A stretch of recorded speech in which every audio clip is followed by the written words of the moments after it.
বিদায় ২০২৪। বুক ভরা কষ্ট, হাসি কান্না, আনন্দ বেদনার গল্প পিছনে রেখে গতকাল সূর্যাস্ত হয়েছে ২০২৪ সালের। আজ নতুন বার্তা নিয়ে নতুন বছরের প্রথম সূর্য উদিত হল। বিশ্বের গুরুত্ব বহনকারী ২০২৪-এর সমাপ্তি মানুষ যুগ যুগ ধরে মনে রাখবে। এ বছরটি সবার কাছে একরকম ছিল না। কারো কাছে ছিল আনন্দের, কারো কাছে ছিল বেদনার। কেউ আবার হারিয়েছেন নেতৃত্ব, হারিয়েছেন ক্ষমতা, আবার অনেকে যা পাওয়ার আশাই করেনি তা পেয়ে গেছেন হাতের মুঠোয়। অনেকের দীর্ঘদিনের লালিত স্বপ্ন বাস্তবায়ন হয়েছে এই বছরটিতে। কারো কান্না, কারো হাসি তামাশার মধ্যেই শেষ হয়েছে বছরের শেষ মুহূর্তগুলো। রাজনৈতিক, সামাজিক, সাংস্কৃতিক, অর্থনৈতিক, শিক্ষা সহ বিভিন্ন ক্ষেত্রে ২০২৪ সালটি একটি ঘটনাবহুল বছর। ব্যক্তি, জাতীয় ও আন্তর্জাতিক ভাবেও চড়াই উতরাই আর নানা চ্যালেঞ্জের মধ্য দিয়ে পার হয়েছে বছরটি।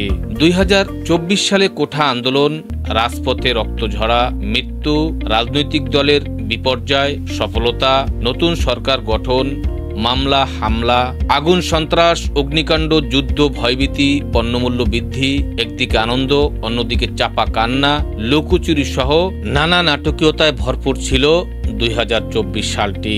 এবছরের শেষের মাসগুলি ছিল খুবই আলোচিত।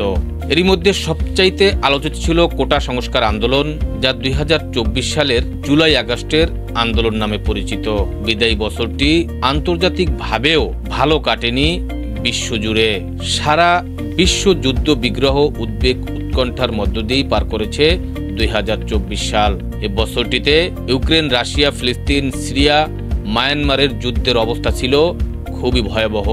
বিদায়ী ২০২৪ সালে অনেক রাষ্ট্রপ্রধান তাদের ক্ষমতা হারিয়েছে, আবার অনেকে এ বছরেই কল্পনাতীত উচ্চ আসনে আধিষ্ঠিত হয়েছে। বিশ্বের শক্তিধর যুক্তরাষ্ট্রের দ্বিতীয়বারের মতো ডোনাল্ড ট্রাম্প প্রেসিডেন্ট নির্বাচিত হয়েছেন এই বছরের শেষে। এছাড়াও প্রতিবেশী বন্ধুরাষ্ট্র ভারতের সাথেও বাংলাদেশের সম্পর্কের চির ধরে এবছরেই। সর্বশেষ ২৬শে ডিসেম্বর সচিবালয় অগ্নিকাণ্ডের দুর্ঘটনা ও ভারতের সাথে সম্পর্কের অবনতি নিয়েই বছরের সমাপ্তি ঘটে। তবে খ্রিস্টীয় নতুন বছর ২০২৫ এর রক্তিম প্রথম সূর্যের আলোয় আলোকিত হোক বিশ্ব, আনন্দময় হোক মানুষের জীবন, এমনটাই প্রত্যাশা সকলকে। ২০২৫ সালের এই প্রথম দিনে জানাই শুভেচ্ছা, অভিনন্দন। শুভ নববর্ষ ২০২৫। মোহাম্মদ আল আমিন শেখ, দৈনিক দক্ষিণ বার্তা।